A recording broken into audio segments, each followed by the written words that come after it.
Hello friends, आज हम discuss करेंगे हमारा जो ट्रांसपोर्ट इन प्लांट्स का जो नेक्स्ट टॉपिक है, that is the basic of the terminology of the transport in plants. कौन कौन सी इंपॉर्टेंट टर्मिनोलॉजी इस्तेमाल होगी आगे फर्दर, जो जो हमारे यूजेस में जिन जिनके बारे में हम स्टडी करेंगे, उनका एक ब्रीफ इंट्रोडक्शन मैं इस वीडियो में आपको दूंगा। तो हमारा जो चैप्टर नंबर 11 है, that is the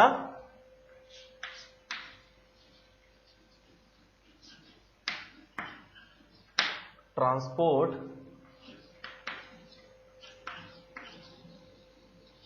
in plants, it's basic terminology.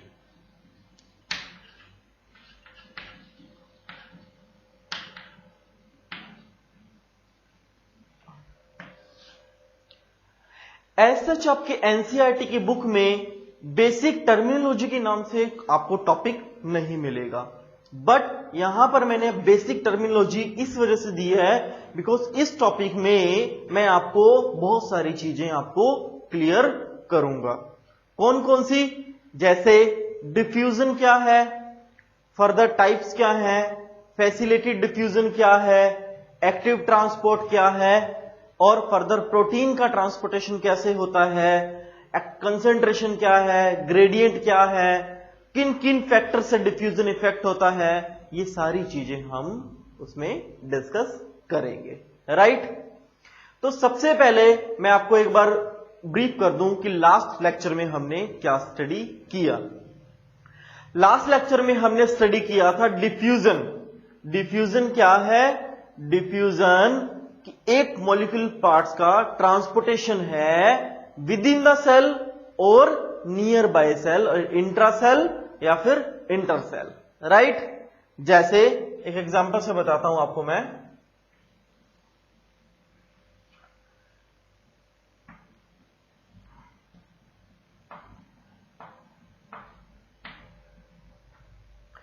ये एक प्लांट सेल है,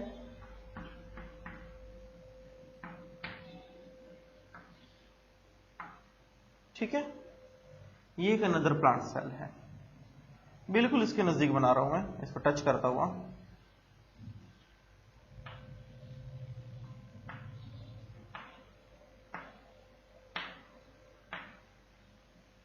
ठीक है। तो सबसे पहले आपको पता होना चाहिए that is the cell wall, ठीक है। In both cases this is the cell wall, it is a nucleus,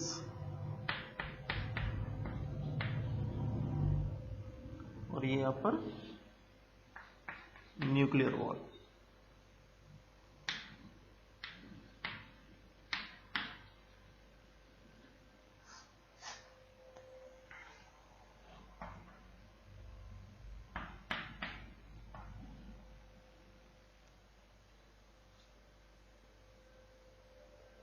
और जो अपर जो लेयर ये कंप्लीट न्यूक्लियस है, और जो ऊपर जो ये वॉल है that is the nuclear wall या न्यूक्लियस वॉल भी आप इसे कह सकते हैं। देखिए, जब डिफ्यूजन में हमने स्टडी किया कि जो स्मॉल पार्टिकल हैं वो डिफ्यूज कर रहे हैं, किसमें? डिफ्यूज का मतलब क्या है कि ब्रेक होके higher concentration to lower concentration वो मूव कर रहे हैं, ठीक है। अब कंसीडर यहां पर हायर कंसंट्रेशन है और यहां पर ये लोअर कंसंट्रेशन सेल है, तो मूवमेंट क्या होगी? Higher to lower. हमेशा डिफ्यूजन में जो मूवमेंट होती है वो कैसे होती है? दैट इज द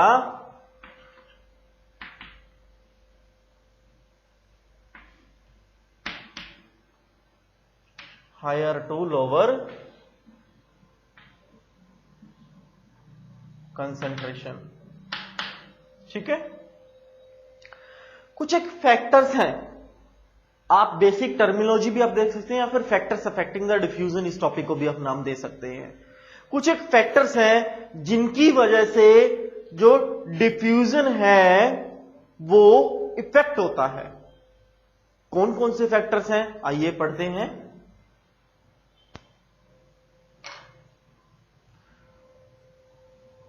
इस डायग्राम को एज इट इज बना रहने देते हैं, अभी आपको यहीं से समझाऊंगा। First is the size of molecules या फिर कह सकते हैं ट्रांसपोर्ट मॉलिक्यूल्स।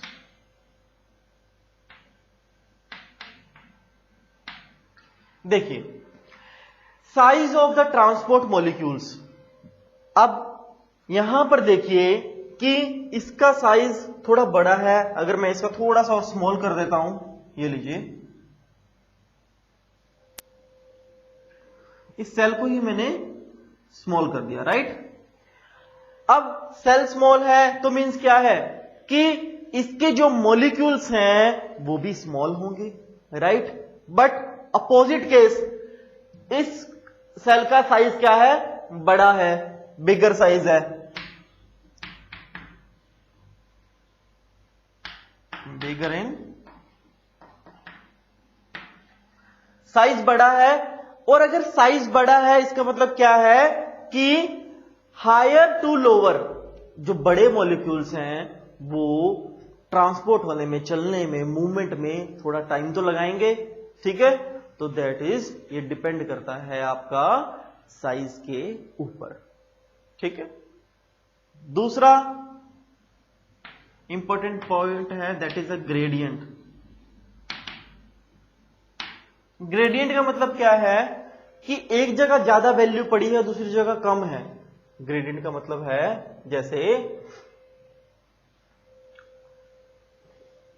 यहां से मैं इसको थोड़ा सा इरेज कर रहा हूं,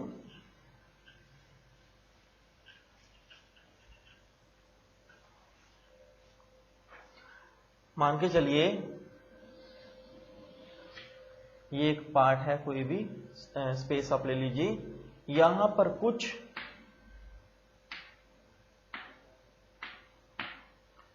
ये है स्मेली मॉलिक्यूल्स पड़े हैं, स्मेली मॉलिक्यूल्स है, और वो मूवमेंट कर रहे हैं यहां से इस पार्ट में जहां पर ये स्पेस इनका ज्यादा है। अब कंसंट्रेटेड पार्ट में पड़े हैं क्या, स्मेली मॉलिक्यूल्स हैं कुछ एक, और वो क्या मूवमेंट कहां पर कर रहे हैं, वो जहां पर उनको स्पेस चाहिए, ठीक है। तो स्पेस चाहिए का मतलब क्या है कि जैसे आपको एक एग्जांपल से बताऊंगा, ये ऑस्मोसिस में भी हम इस्तेमाल कर सकते हैं एग्जांपल, और नॉर्मल हम ग्रेडियंट में भी हम यहां पर देख सकते हैं। जैसे अब मैं यहां पर एक वीडियो शूट कर रहा हूं, तो मैं एक कमरे में, अपने एक रूम में जाकर एक दरवाजे के किनारे पर मैं क्या करता हूं कि एक अपने परफ्यूम डीओ का मैं एक स्प्रे करता हूं, राइट। दूसरे कोने पर कोई भी पर्सन बैठा हो, कुछ टाइम बाद उसको उसकी स्मेल आएगी विद इन 2 मिनट्स 3 मिनट्स। कैसे, बिकॉज दैट जो विंडो या फिर डोर जब ओपन होगा, एयर फ्लो होगा, एयर फ्लो होगा तो वो मूवमेंट कहां करेगा, एयर की मूवमेंट डायरेक्शन में, जो उसके मॉलिक्यूल्स हैं वो एयर की डायरेक्शन में मूव करेंगे। तो मींस क्या है, हायर टू लोअर की तरफ डायरेक्शन कर रहा है और ग्रेडियंट के अकॉर्डिंग ये मूवमेंट कर रहा है, ठीक है। स्पेस जाएगा, अगर वहां पर आगे उसका स्पेस ही ना हो तो मान के चलो अब मैंने यहां पर किया, यहां पर मैं अगर एक मेरे हाथ में एक स्प्रे बॉटल है, कुछ भी मेरे पास डीओ की, मैं यहां स्प्रे करता हूं तो वो यहीं पे लग गया, मॉलिक्यूल्स यहीं चिपक गए, ना कोई एयर की मूवमेंट है, कुछ भी नहीं है ट्रांसपोर्टेशन के लिए, उसको किसी भी चीज की कोई भी ट्रांसपोर्टेशन आपको मटेरियल अवेलेबल नहीं है, ना कोई वाटर है, ना कोई लिक्विड है, किसी भी तरह का कुछ भी अवेलेबिलिटी नहीं है, तो वो क्या करेगा, बिल्कुल यहीं चिपक जाएगा, उसको मूवमेंट में कुछ हेल्प ही नहीं मिलेगी। लेकिन अगर स्पेस मिल रहा है ग्रेडियंट के अकॉर्डिंग, यानी जो स्पेस मिल रहा है, तो स्पेस मिलने की वजह से क्या होगा कि वो मूव करेगा। सिमिलर केस हमारे पास कहां होता है, प्लांट्स के केस में होता है। प्लांट्स में भी सेल जो ट्रांसपोर्टेशन होता है सेल टू सेल या इंटर सेल में भी, सेल के अंदर में ही, तो वो किसकी वजह से होता है, ग्रेडियंट भी फैक्टर वहां पर मोस्ट इंपॉर्टेंट है, जो कि इफेक्ट करता है, राइट। थर्ड फैक्टर है जो इफेक्ट करता है डिफ्यूजन को, दैट इज टेम्परेचर।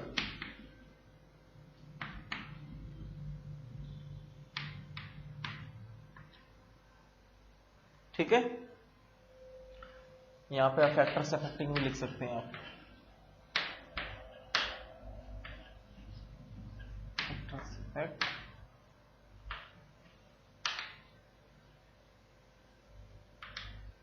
डिफ्यूजन।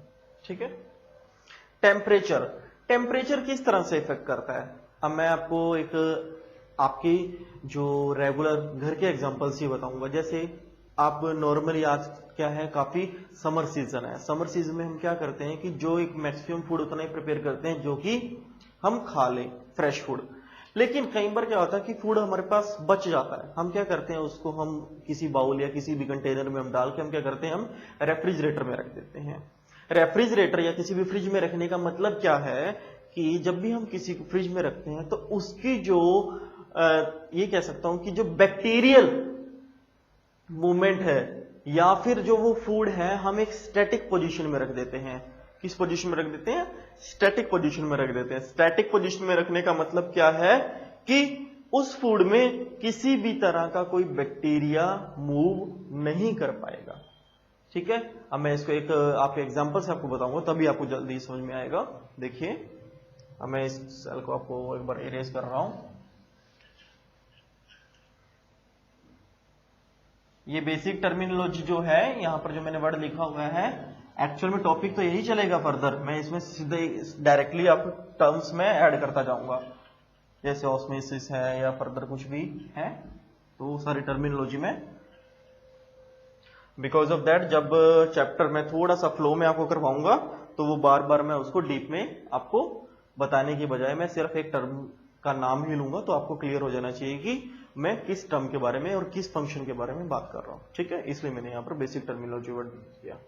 अभी हम बात कर रहे थे टेम्परेचर की। ठीक है, देखिए आपके पास ब्रेड है,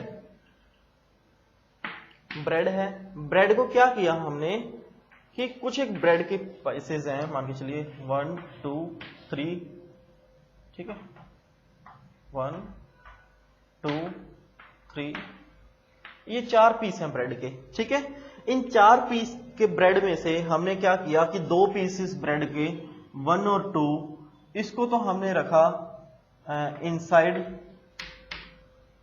द रेफ्रिजरेटर।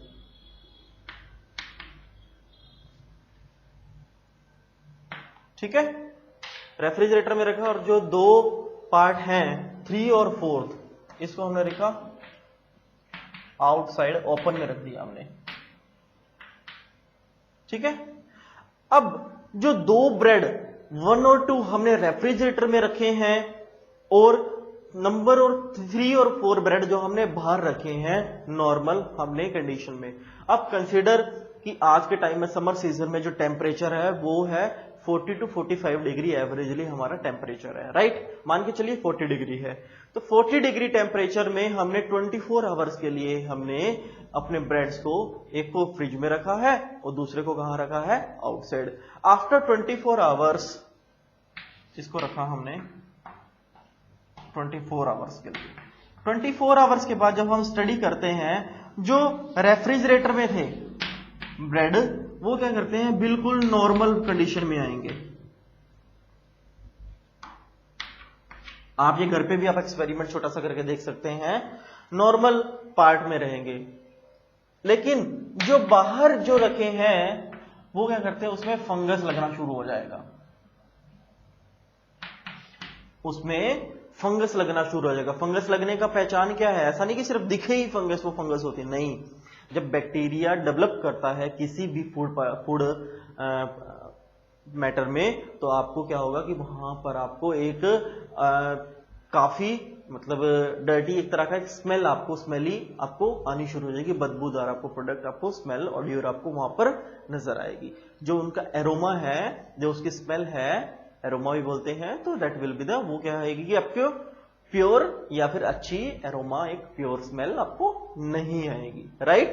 तो इसका अपोजिट जब फंगस सॉरी, जब नॉर्मल कंडीशन में रहता है तो वहां पर क्या है कि नॉर्मल, कि जैसे नॉर्मली हम फ्रेश ब्रेड आता है हमारे पास स्मेल करते हैं, जो नॉर्मल स्मेल रहती है उसकी वही रहेगी, राइट। इसका ये क्यों हुआ, नॉर्म आफ्टर 24 आवर वो तो बिल्कुल नॉर्मल कंडीशन में है, लेकिन उसमें क्या है कि हमारे पास फंगस लग गया। वो क्यों, बिकॉज दैट जो हमारा रेफ्रिजरेटर का जो टेम्परेचर है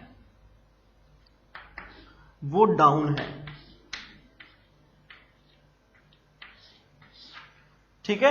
मान के चलिए रेफ्रिजरेटर में हमने 20 डिग्री पर हमने रख दिया या फिर 25 डिग्री पर रख दिया, तो वो क्या है 25 डिग्री का एक नॉर्मल रूम टेम्परेचर के इक्विवेलेंट है, ठीक है। तो जो नॉर्मल से भी कम है, कंसिडर कि उसमें क्या है कि बैक्टीरिया की मूवमेंट के लिए उसको टेम्परेचर की जरूरत पड़ती है।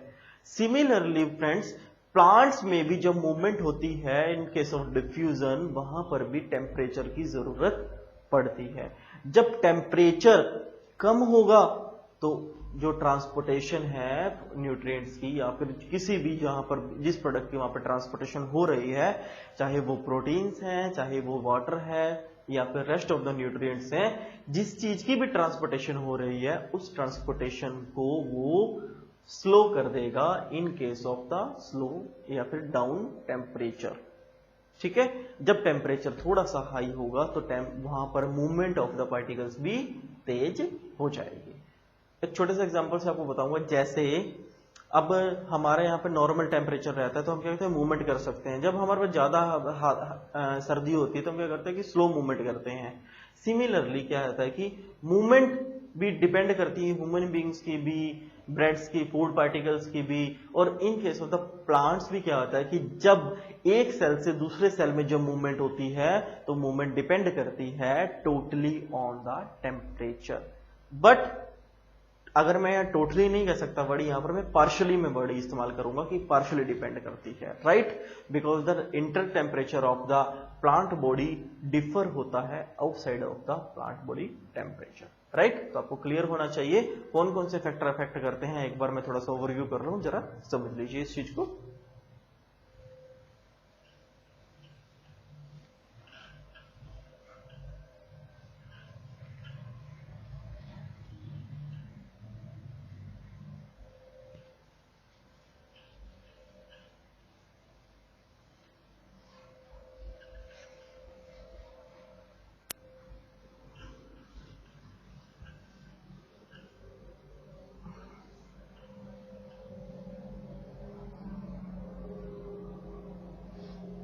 देखिए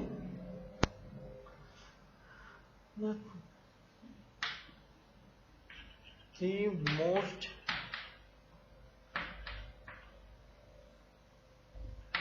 इंपॉर्टेंट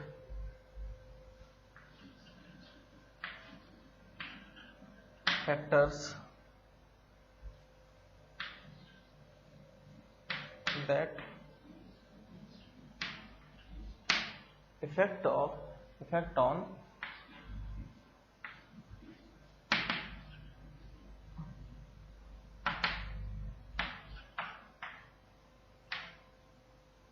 डिफ्यूजन। हालांकि परमेबिलिटी ऑफ सेल भी, जो permeability of the cell wall भी डिपेंड करती है कि उसका जो परमेबल कितनी है, लचीली कितनी है, जो आउटसाइड द सेल वॉल है वो भी डिपेंड करती है। ये सेल टू सेल वेरी करती है, राइट। कौन कौन से 3 फैक्टर हैं? फर्स्ट फैक्टर है दैट इज द, यहां पर फर्स्ट लिखा हुआ है size of transport molecules.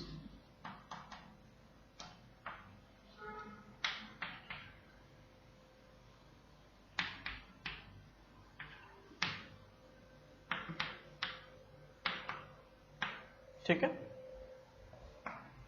Next है gradient and third one is the temperature.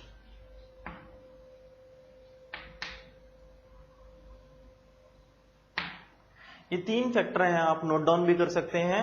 Size of the transport molecule का मतलब मैंने आपको बताया था कि जिसका साइज बड़ा है उसकी मूवमेंट क्या होगी, स्लो होगी as comparative to the smaller size in the molecules. Gradient क्या है कि स्पेस जब मिलेगा higher higher concentration to lower concentration जब मूव करने के लिए, तो एक पार्ट से लेकर दूसरे पार्ट तक जाने के लिए जब उसको स्पेस मिलेगा तभी वो मूव कर पाएगा, that is the gradient. Third is the temperature. Temperature क्या इफेक्ट करता है कि जहां पर मेन टेम्परेचर है कि यस की इक्विवेलेंट है टेम्परेचर की, यस कि वहां पर प्रॉपर टेम्परेचर है कि मूवमेंट के लिए हेल्प कर सकता है, तो वो भी हेल्प करेगा। अब मैंने आपको एक फूड और ब्रेड के एग्जांपल से भी आपको बताया है, राइट। तो ये तीन इंपॉर्टेंट मोस्ट इंपॉर्टेंट फैक्टर्स हैं। इसके अलावा एक फोर्थ इंपॉर्टेंट है, परमेबिलिटी ऑफ द सेल भी यहां पर इफेक्ट करता है।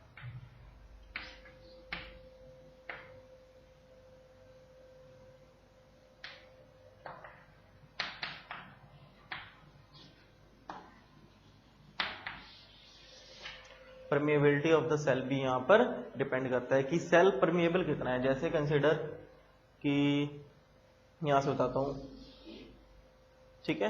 यहां पर देखिए कि यहां पर एक मैंने सेल बनाया, ये दूसरा सेल बनाया, यहां से यहां पर इस न्यूक्लियस से लेके इस न्यूक्लियस तक इसकी मूवमेंट होनी है। तो अगर इसकी सेल वॉल, ठीक है, वो काफी हार्ड होगी तो मूवमेंट भी वहां पर स्लो हो जाएगी, इफेक्ट करेगी। लेकिन एज कंपेरेटिवली अगर उसकी जो परमेबिलिटी है, जो उसकी जो कंप्लीट मूवमेंट है, जो उसकी जो वॉल है वो इतनी हार्ड नहीं है, नॉर्मल है, ट्रांसपोर्टेशन में वो मूवमेंट जा सकता है, मॉलिक्यूल्स को ट्रांसपोर्ट होने के लिए वो अलाउ कर रहा है, होलो वॉल्स दे रहा है, वहां पर वो कुछ एक स्पेस बना रहा है, तो वहां पर मूवमेंट भी ट्रांसपोर्टेशन भी उनकी प्रॉपर हो जाएगी। तो ये भी एक फैक्टर इफेक्ट करता है। तो फ्रेंड्स, जो ये मोस्ट इंपॉर्टेंट पार्ट था आपका factor affecting of the diffusion, हालांकि मैंने इसको स्टार्टिंग बेसिक टर्मिनोलॉजी से किया था, लेकिन फैक्टर इफेक्टिंग मैंने आपको स्टार्टिंग में जो डिफ्यूजन का पार्ट है वो कंप्लीट आपको कर दिया है। इसके अलावा कौन कौन सी जो बेसिक टर्मिनोलॉजी है आइए वो हम सीखते हैं।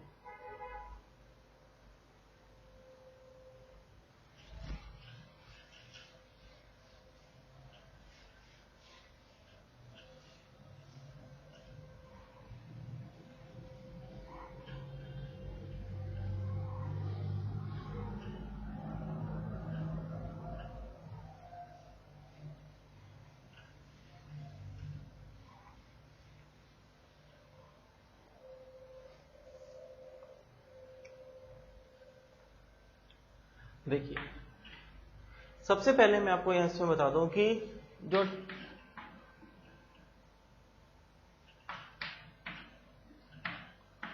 ट्रांसपोर्ट को सीखना ही सबसे इंपॉर्टेंट पार्ट है। सबसे पहले टर्मिनोलॉजी, जहां transport of the in plants की बात है, ट्रांसपोर्ट की बात ही हम करेंगे।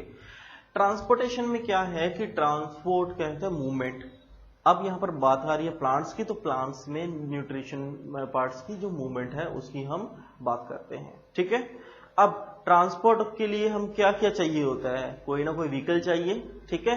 अब मैं यहां पर बात करता हूं मेनली वेस्कुलर प्लांट्स की। किनकी बात करता हूं मैं?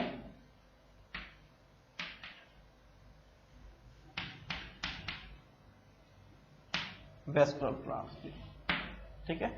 अब ये वाला पार्ट ट्रांसपोर्ट में इंटरमीडिएटरी मैंने वेस्कुलर प्लांट इसलिए ड्रॉप किया, हालांकि ये काफी बाद में आएगा, बीच में 4 से 5 टॉपिक बीच में आएंगे, उसके बाद ये वेस्कुलर प्लांट्स का टॉपिक आएगा। लेकिन मैं यहां पर आपको एक ओवरव्यू इसलिए दे रहा हूं बिकॉज ऑफ दैट ये आपके एग्जाम के पॉइंट ऑफ व्यू से और आपके नीट के पॉइंट के एग्जामिनेशन के लिए मोस्ट इंपॉर्टेंट है, ताकि वो आपके लिए, आप इसको अगर आप सीख लेते हैं तो होप्स हो कि आपको उसमें मार्क्स में आपको हेल्प मिलेगी। इसलिए ये चीज मैं आपको पहले करवा रहा हूं, रादर देन कि ये बाद में आएगी।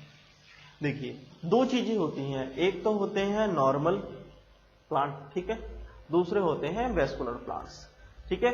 वेस्कुलर प्लांट्स का मतलब क्या है, सबसे पहले आप ये सीखिए, ये भी एक इंपॉर्टेंट टर्मिनोलॉजी। वेस्कुलर, वेस्कुलर का नाम से टर्म आपसे क्लियर हो जाने चाहिए कि हम किसकी बात करते हैं, जिसमें वेस्कुलर टिश्यू मिलते हैं। ऐसे प्लांट्स जिसमें क्या मिलते हैं,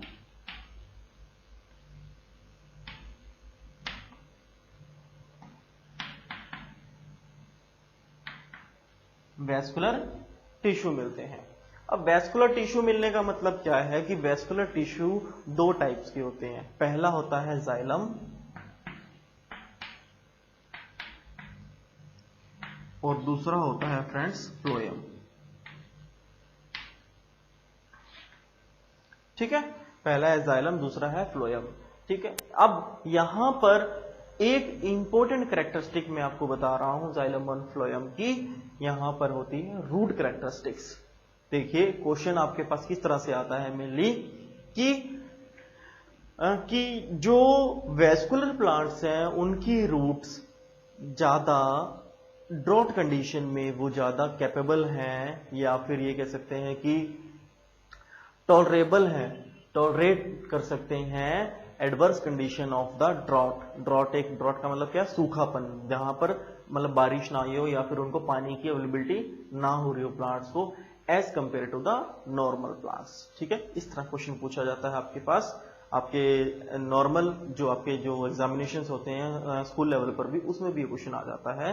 ठीक है, तो ये क्वेश्चन मैं आपको आज ये क्लियर करवा रहा हूं किस तरह से होता है, उनकी मूवमेंट क्या होती है, और फर्दर वो हेल्प किस चीज में करते हैं। ठीक है,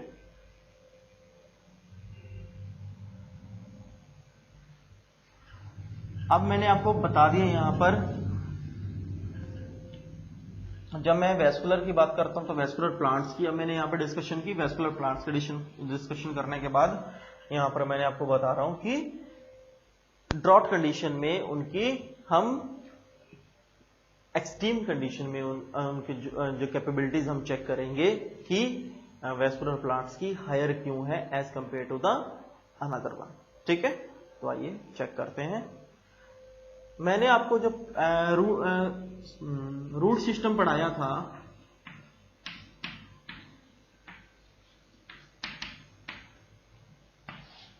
रूट सिस्टम में मैंने आपको ना 3 टाइप्स के रूट बताए थे। पहला बताया था मैंने आपको प्राइमरी रूट,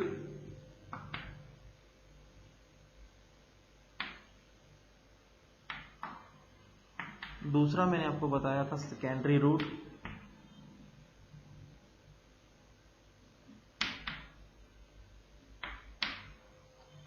थर्ड आपको बताया था टर्जरी रूट।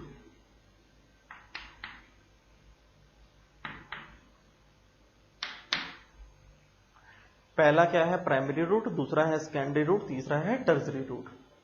प्राइमरी रूट क्या है कि जो मेन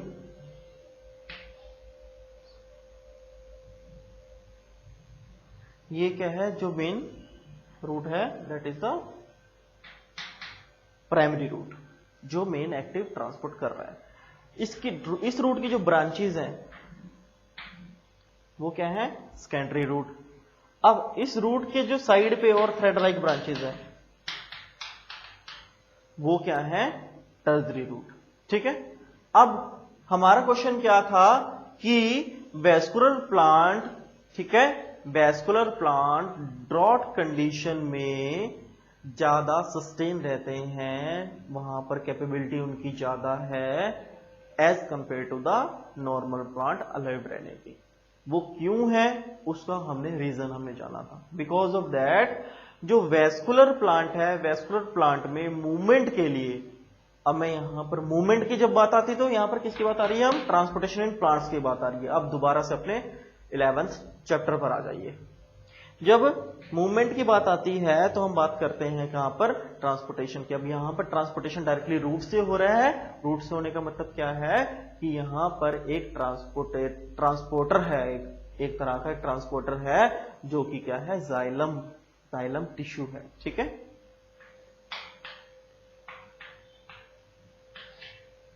जाइलम क्या करता है, जाइलम का मेन वर्क है कि रूट से वाटर और अदर न्यूट्रिएंट्स को लेना और फर्दर स्टेम पार्ट तक देना। ठीक है, मॉक्यूल्स भी होते हैं स्टेम में, वो एज एन फूड पार्टिकल्स भी काम करते हैं।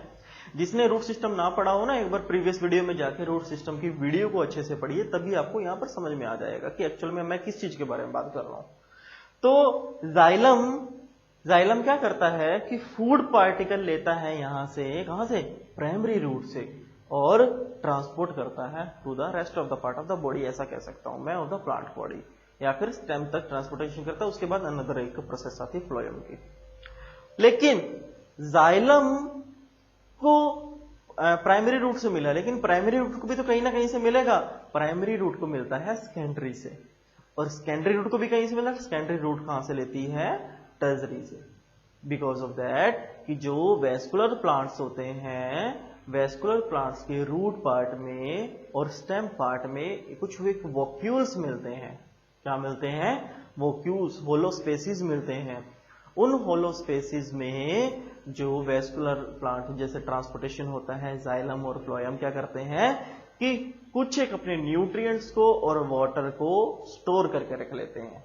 ठीक है, जब वो स्टोर करके रख लेते हैं, स्टोर करके रखने का मतलब क्या है कि जब ड्रॉट कंडीशन होती है, जब सूखा पड़ता है, जब उनका वाटर या फिर रेस्ट ऑफ द न्यूट्रिएंट्स नहीं मिल रहे हैं सॉइल से, तो जो ये वेस्कुलर टिश्यू हैं उन होलो स्पेसिस से उस वाटर को और उन न्यूट्रिएंट को ट्रांसपोर्ट करते हैं up to the leaves for the process of the photosynthesis.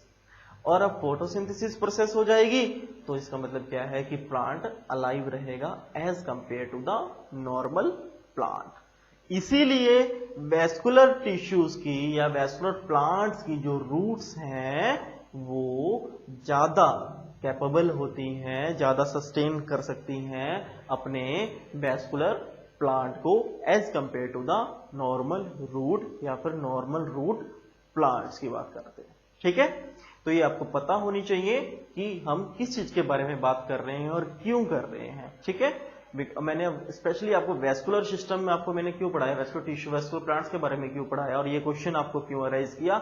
इस क्वेश्चन को अराइज करने का और पढ़ाने का मेरा एक ही मोटिव है, आपका जो एग्जाम है, ये जो पार्ट आपका चल रहा है, ये यहाँ पर आपको ये क्वेश्चन पूछा जा सकता है। आपसे ये क्वेश्चन नीट से भी घुमा फिरा कर पूछा था। वेस्कुलर टिश्यूज की बात कर सकती है, जाइलम ट्रांसपोर्टेशन में क्या हेल्प करता है, कौन सा टिश्यू हेल्प करता है, इस तरह क्वेश्चन पूछा जा सकता है।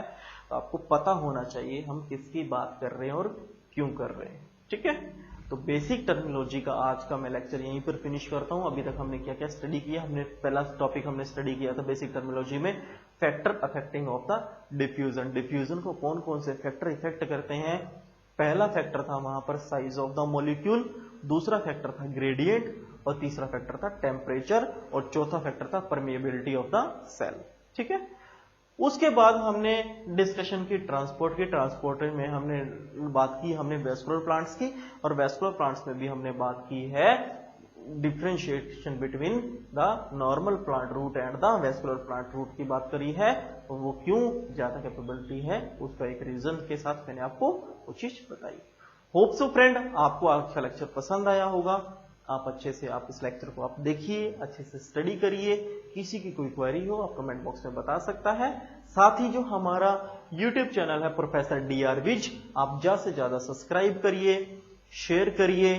बिकॉज ऑफ दैट आपकी शेयरिंग से ही हमें हेल्प मिलती है, हमें और मोटिवेशन मिलती है ताकि हम और अच्छी वीडियोस आपके सामने प्रेजेंट कर सकें।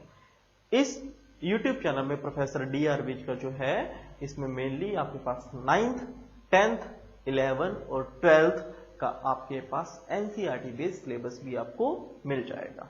ठीक है, और आपके पास फिजिक्स, केमिस्ट्री, मैथमेटिक्स और बायोलॉजी का टोटल +1 और +2 का मेनली जो बायोलॉजी है इसमें फोकस हमने की हुई है। आपको वहां पर सिलेबस आपको कंप्लीट मिल जाएगा। आप वहां का आप देख सकते हैं, चेक कर सकते हैं और अपने कैरियर को, अपने नॉलेज को एनहांस कर सकते हैं। Thank you so much.